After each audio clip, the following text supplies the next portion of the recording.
Hey guys, welcome to the second lecture of this first little unit for art history. So today we're going to explore the elements of art, and then next video lecture we're going to have the principles of art. So the elements of art are basically the foundational building blocks of both art when you're creating it and when you're looking at it.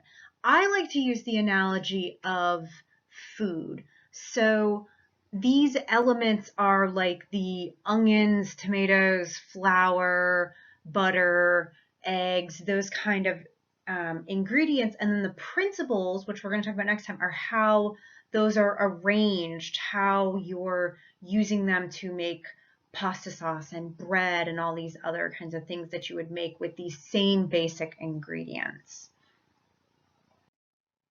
All right, so we're going to talk about all of them very, very briefly, but some of them these are terms and language that you should already know as an adult. So we're going to briefly explore them in our context of art, but we're not going to go in depth into them. So line is the most foundational of all the elements, and it has communicative qualities, even though it is the simplest and most foundational. So let's explore that. Horizontal lines oftentimes have a sense of calm and peace to them, and images that use a lot of horizontal lines communicate to the viewer. And this is sort of used internationally. Vertical lines create a sense of stability and authority. It is not by accident that most of our government buildings and buildings of authority, courthouses in every small town across America always have those vertical line, those pillars in front of them. That's because that communicates that sense of authority. If you watch The Wizard of Oz, they're sort of on this journey, and the end place, the place that they are going to, Oz, represents stability. It represents no longer being on this sort of journey.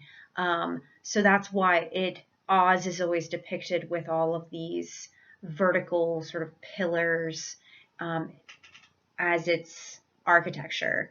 But this is both a positive and can be a negative thing. Think of it like this: jail is a very stable place. All of those vertical bars on your windows create a sense of stability and authority in that location also. Diagonal lines are always going to convey sense and action and motion, right? The next time you watch any sort of action movie or superhero movie or anything like that, kind of pay attention to what's going on in the storyline and how all of the characters are being displayed. If it's an action sequence, 9 times out of 10, there'll be these strange sort of angular shots, and that's communicating that sense of action to you through, even though it's a moving picture and it's a movie, it's like a double whammy for the action sequence. All right, space or shape in relationship to space. So we're moving on to shape now. So there is a figure-ground relationship that you're going to need to know the difference between for this next test. So the figure is the positive shape, and then the ground is everything that surrounds it. That's the negative space, the negative shape that is not part of the figure. This artwork by M.C. Escher really explores that figure-ground relationship. If you look at it from the bottom up, you see this fish, which is the positive figure, and then there's this black background. And then as the image moves up, they actually change and reverse positions. So it's a play on that, and I hope this artwork helps you kind of see that. All right, next on our list is value. This should not be the first time that you've ever heard this term. So value is basically how much light is present within any given area of an image, right? So it creates a sense of depth and shadow. That's what you really need to know. So form is what comes next on the list. So what's kind of happening here is these terms are building on one another. A line will then create a shape. A shape, when you add value to it, it becomes sort of more three-dimensional and actually becomes a form. So this is how sort of a circle becomes a sphere, right? So forms have two main sort of, I guess you want to call them subsections. That's not, but there's two main ways that forms are apparent, and that's by volume and mass. And you may have heard these terms in regards to your math and science classes and stuff like that, but we're going to put them in the art context, which is similar. All right, so mass. Mass is something that occupies space. It suggests that something is solid. You cannot get inside of it. Mass can suggest weight and oftentimes does suggest weight, but it doesn't necessarily imply that. The last little lecture that you guys watched had that term trompe-l'oeil within it, right? So that's sort of like this slight deception. Something is either hyper realistic or sort of has like this, looks like it's one thing, but it's really another. Think about that. We'll use the movie context again, right? So the superhero is like throwing a big boulder, right? It looks like it's very heavy, and that's implied through it visually, but we know through the magic of movies that's probably made of foam or something. It's not really that heavy. So that's mass. And then volume also occupies space, but it is space that can be sort of moved through. So we have this spider statue outside of the Guggenheim Museum, right, in Spain.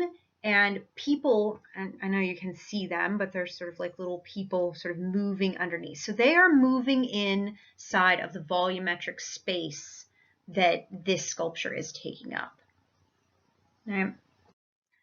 So a good example of the relationship between these two used in an artwork is Rachel Whitehead's house from 1993. So what Rachel Whitehead did was she acquired this condemned house in London, England, and she filled the volumetric space, so the space that the occupants used to move around in when they lived there, she filled that with concrete and then removed the exterior part of the house. So what was left was a mass, right? A solid concrete mass that used to represent that volumetric space. So that's a really good example of how these two are kind of playing. They're kind of they're not interchangeable, but they're linked to each other. All right, texture and how we understand texture. So we understand texture through our sense of touch, right? Even though texture can often be seen, we still sort of understand it through one of our other senses. And a surface can have an actual texture or an implied texture. So these are examples of actual texture, right? So we have Vincent van Gogh's painting style here. I know this is going to sound like a kind of a, but this area here, this is not him painting a darker line in there. That's actually a shadow that's cast because the paint is so thick. So there's this physical texture that's coming out into the surface. Same way with this Jomon pot. These are actual textures or examples of actual textures. And then there's also implied texture. So we can imagine what textures feel like, right? All this silky fabric that is behind the Grand Odalisque, right? We can imagine that satiny texture. We can imagine the texture of, there's like a fur blanket and some other satin blankets that she's laying on. We can imagine those textures, even though this is a completely smooth surface and it has no silky feel to it if you went up and touched it. We're remembering our experiences of those silky textures and then applying that. We're remembering that visually. On that note, so this is Meret Oppenheim's object. So with the idea of implied texture and how we understand texture, can you imagine what it would be like to have a glass of hot tea out of this teacup, right? What that would feel like, what it would feel like on your tongue, right? The warm sensation of warm, wet fur on you, right? It's kind of, I mean, I don't know what your experience is at home, but when I think about this, I have like a creepy crawly sensation. And that's a strong sensation that our link to texture, to both implied and imagined texture, is so strong that you can actually get a little bit of a bodily response, a little bit of a creepy crawly response, just from looking at and imagining an object. All right, time and motion. So motion occurs when an object changes location. And for a lot of history, art has been about storytelling, and so it deals with a series of events. So artists have come up with several different ways of showing time and motion, including actual time and motion. So this is the linear method to show the passage of time, right? So this story, or this artwork, deals with the story, of Saint Anthony and him meeting Saint Paul. So it's not that there's three identical twins at three different places on this journey. It's the same person being shown at different times in the story. So here he is setting out, and then he goes around a mountain, and then he meets another sort of character here, and then comes through the woods until he's finally reached his destination of St. Paul, right? So that's the linear storytelling method. It's sort of like a comic book method, right? One stage comes after the other. We read it like a story. When you would see this, you would more than likely know this story of these two characters, and you could kind of, as you saw the images, recall the story in your mind. Remember, when something like this would have been created, which was the 1400s, people could not read. Literacy was not widespread at all, and almost all stories were told orally, and usually with the aid of images like this. So this is the linear method. And then there's also implied motion, right? So this is from the late Renaissance, the Baroque period. This is Bernini's Apollo and Delphine. So we know that there's a lot of action happening in this moment, even though it is a static marble sculpture, right? We see all of these diagonal lines being presented, right? Which is only adding to the sense of drama and action that's happening. So just to give you a little bit of understanding of this storyline, Apollo pursues Delphine for a very long time. He is very, very interested in her, we'll say. And there is a moment where he is pursuing her and she cannot escape him. This is sort of like the pinnacle of the story. So her father was one of the gods, and she prayed to him and said, do not let this happen to me, because what is basically about to happen in this storyline is he is about to rape her.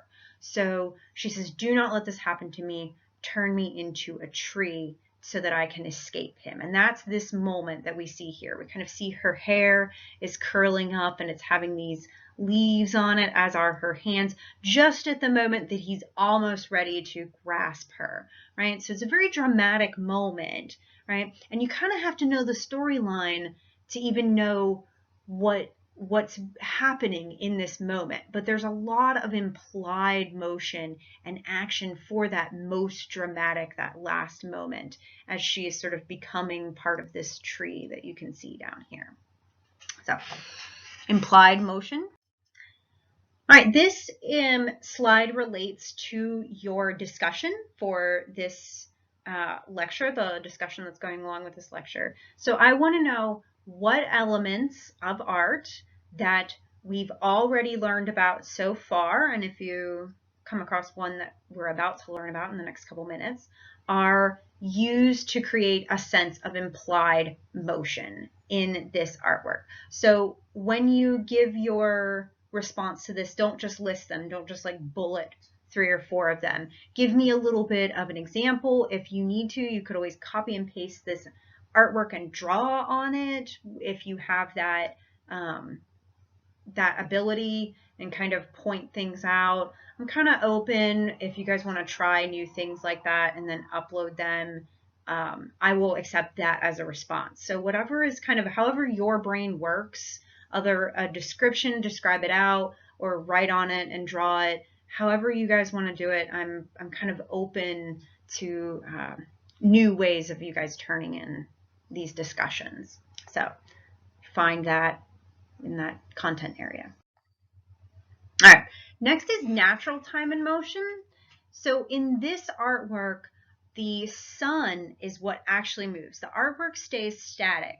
And then there's this natural passage of the sun across the sky, and it changes this artwork constantly throughout the day and throughout the year. There are certain little markers on the ground that indicate things like eclipses and stuff like that. So this is an artwork that, like I said, stays static but tracks the celestial motion, so a natural motion that's happening regardless of this artwork. Next is kinetic art, and this is art that actually physically moves. So this is Alexander Calder's, it's an untitled mobile. It's in the National Gallery of Art in Washington, D.C. If you've ever been fortunate enough to go there and see this artwork, it is very much so dominates the entrance area of the museum. But what's interesting is this artwork moves constantly all day long. There's no motors or gears or anything like that. What actually moves it is how many people are in the National Gallery, right? So if there's a lot of people in there breathing and moving and irradiating heat, these slight fins will catch that ever so gentle change in heat, and then the slight wind current that's being created by all the people in the museum, and it will move. And the more people that's in there, the actually faster it will go. It is still very slow. It's not rocking and rolling. It's kind of a very gentle motion, but it is dependent on, like I said, the people in the museum. So it's kinetic, it moves. So it's a little bit different than the last one that we saw, even though they are both actual motions that they're tracking or doing themselves. They're different in what's creating that motion and how. All right, I'm going to pause here for a second and just say, are there any questions? Don't hesitate to email me. You can put questions in the discussion board post. I'm happy to answer them. So these are all the ones that we've done so far. Moving on, next is space. Space is a huge element of art. It interacts with all the other visual elements, always. You cannot escape space. It's sort of always there. So it exists in a multitude of ways. So there's two-dimensional space, which is like a picture plane, and it has that positive and negative shapes on it, so that figure and ground relationship. There's also implied space, illusionistic space, and then three-dimensional space, which is the room that you currently occupy, right? These should all kind of be things that you're familiar with. All right, so again, there's real space and implied space, just like there's real texture and implied texture. This is a theme that we're going to keep going with.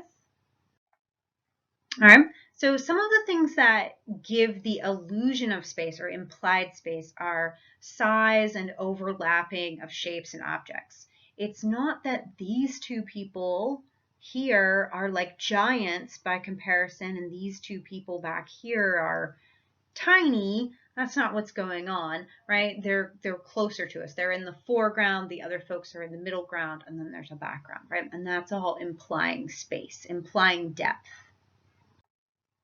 All right, perspective.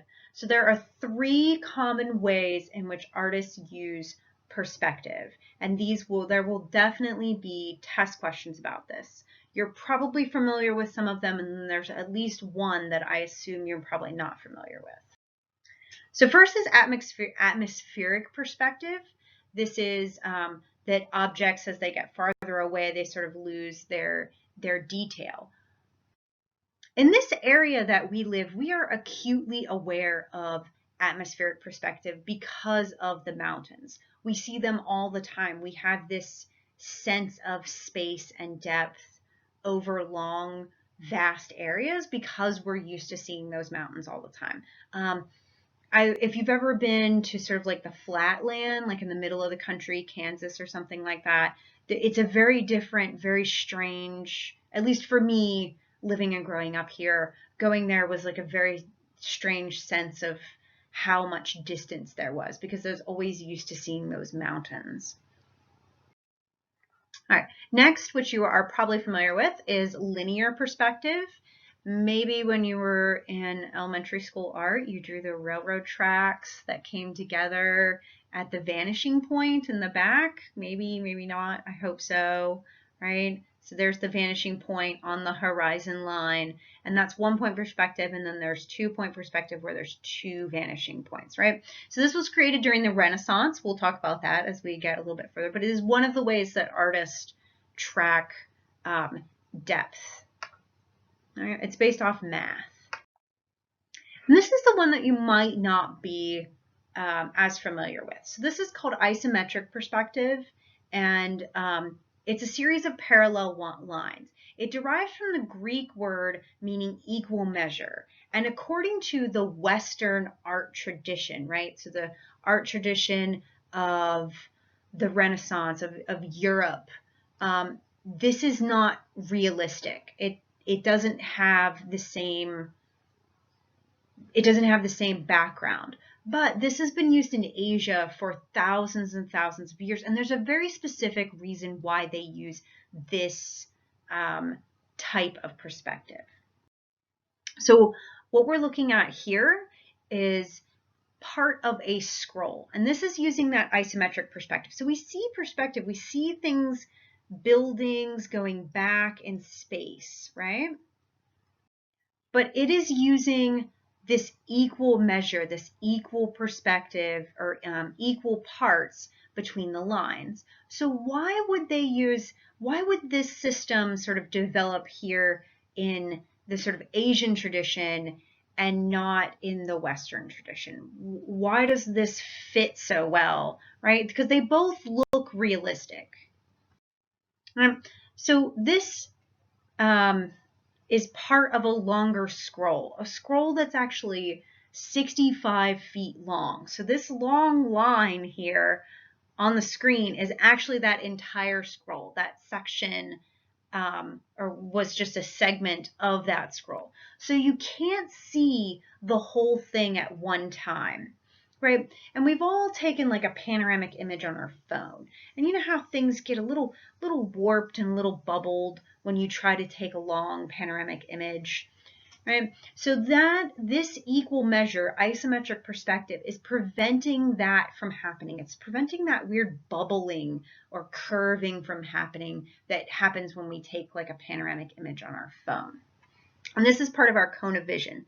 Since we can only see one section at a time, we process that as a realistic perspective, or as perspective that's going back in space, and it doesn't go to a single vanishing point. Because if we did try to bring all of this large spanning image to one perspective point, it would be super distorted on the edges. All right, so speaking of that idea of cone of vision, another vocabulary word that I want you guys to know before we go forward is foreshortening. So this results when the rules of perspective are put right at the center of our cone of vision coming towards us, right? So it's an unusual perspective point. Here we have Superman's head. So my fist and my head are definitely very much so not the same size, and most people's are not. But here it looks like Superman's head and his fist are the same size. That's because it's coming out into space at you. That is foreshortening. All right, next we're going to talk about color. So color is the most vivid element of art. We could spend a whole lecture just talking about color and all the different facets of color. So I'm going to try to condense color as much as possible, because color is, if space is big and interacts with everything, the complexities of color are the second largest of all the elements. All right. So we have a color value relationship. So value is another one of our elements of art that we've already talked about. And up here at the top, we sort of have a value scale. It says gray scale here, but this is the value scale. And each color exists on that value scale, or can exist in coinciding with the value scale. So I want to introduce another vocabulary word. This is hue. So imagine the word hue as the standard crayon box color for each color, right? So we have all of these values of yellow, but this one here is that standard crayon box color. Same way with this red and maybe like one of these two blues, right? They're the standard color when we think about blue or yellow. And it's interesting that each of those exists at a different space or a different area on the value scale. So hue is that standard color, right? And then tint is the color when it's applied to the value scale, right? When it gets lighter. So these are tints of yellow, and these are shades of yellow, right, as it's getting darker. But this is that center, that hue, that center hue. And same way with this red, these are the tints, and these are the shades. All right, moving on. So this is a vocabulary word that you will see on the test, almost 95%, is monochromatic. So it's an artwork that uses the value scale, the tints and shades of only one hue, so only one color. So this one's blue, and it's using those tints and shades. All right, color temperature. This is something that you're probably familiar with. So we associate warm and cool colors with warm and cool temperatures, right? And this communicates a physical and emotional state. This is a good example of that.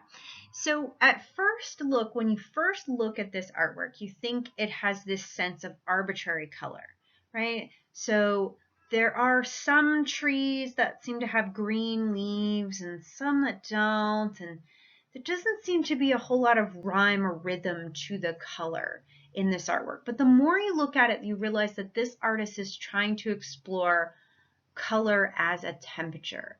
Right? So we know that there's like a sun, like the source of light is somewhere up in this area. So this tree here is going to be warm on this side, right, where the sun is hitting it, and then cooler down in here. Right? A good example is this tree trunk, which happens to be orange and yellow and red up in this area, and right underneath of this shady tree, this shady limb, sorry, bleh, there is this cool area of the bark, right? So that's what this artist is exploring, even though it looks arbitrary. And once you kind of know that, there's like this secondary beauty that comes to this artwork. All right, so interpretations of color. So our experience of color is very subjective. It is influenced by so many different things. The culture that we grow up in, the area that we grow up in, our personal experiences, psychological differences. Everyone experiences color very, very differently. There are a few sort of standards, like I said, temperature. Usually people associate hot and cold colors kind of equally on the scale. But other colors are different. We're going to talk a little bit about Vincent van Gogh in a moment. So I put this image here. When Van Gogh was working as a painter, he lived in what he called the Yellow House, and this was a very positive time in his life. He lived with another artist. It was sort of like a good place for him to live and work for a short period of time in his life. So his association with yellow was very, very positive. And this is one of the reasons why his association was so positive, because he lived in this yellow house. And then if you've ever read this book by Charlotte Perkins Stelton, The Yellow Wallpaper, is her experience of the color yellow is very, very different and very personal and subjective. So again, culture has a lot to do with this. Here in the United States, we use white as our marriage color, right? Like the bride is always in white, and that implies sort of like this purity and whatnot. In the Chinese tradition, the wedding dress is red, right? And that associates all those same things that we associate with a bride in white. They associate with red, which is strange because we kind of associate red with like a potentially an angry or lustful color, right? So culture has a lot to do with how we perceive culture or how we perceive color. Blech. All right. So I wish that we were all in class together because this is one of those class-wide discussions that I'm just going to miss actually having. So I want you to look at this artwork and I want you to answer, sort of think, do you want to go to this place? So oftentimes students will say, the first thing they'll say is, yeah, there's a pool table there. I want to go there, right? But really look at the image for a minute and just pool table aside, right? Do you want to go here? Do you want to spend time here? Do you want to go in and sit at this place for several minutes, several hours? Do you want to be there? And then I want you to look at what are the main colors, right? So there's 3, maybe 4 sort of main colors. So kind of pick those out. If you have to pause the video, you're more than welcome to. And then I want you to think of how do those colors affect how you're feeling, right? Are they warm and inviting colors? Are they cold colors that you want to stay away from? What are they doing for you just as colors? And then I want you to think, do you think the artist, Vincent van Gogh, portrayed this place in a positive or negative way? And then we're going to kind of break the artwork down. So after you've all come up with your individual ideas of what you think this kind of place is about, let's kind of break it down a little bit. So we have this bar scene, right, which is called the Night Cafe. So we have this one character sort of here, and he's looking right at us as we, you know, sort of maybe have just come in the door. All of the other patrons in the place are sort of slumped over. No one is lively, no one is up, no one's playing pool. No one seems to be having a good time. They all seem to be slumped over. They're not paying any attention to you as the sort of person that has maybe just walked into the room. There's nowhere for you to sit that's clean, right? All these tables are dirty. Chairs just seem to be disorganized, pointing in different directions and whatnot, right? So it doesn't seem like this place is incredibly inviting from that kind of way. But then the colors add this whole new level to it. So this night cafe is a place where people would go to drink and drink a lot, which is why some of these patrons seem to be slumped over. Now, I'm not advocating for this, but if you have ever drank too much in your life and maybe thrown up, right? The color that you've thrown up has probably coincided with this greeny yellow color, this bright kind of bile color, maybe some red kind of bloody color if you've thrown up violently, and again, this dark green that's up here. All of these colors are associated or sort of can be drawn from that excrement, right? That comes from drinking too much. So Vincent van Gogh is choosing the colors in this artwork very, very intentionally. He's trying to get a psychological response from you, whether you said that you wanted to spend time in this place or not, right? I think that he's trying to convey that you shouldn't want to spend time here. There's something sickly about this place. It's a place where people go to destroy themselves physically, right? And he's trying to communicate that with you through color, through sort of other things, you know, the placement of the chairs, the sort of unwelcoming way in which the artwork is created.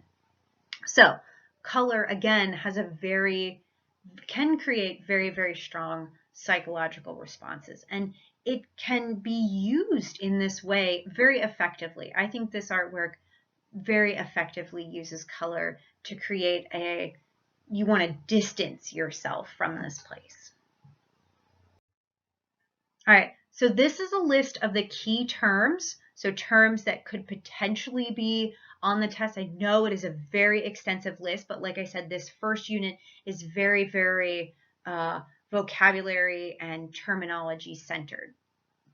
So email me if you have any questions. Don't forget about your discussions for this week. So I will see you in the next video.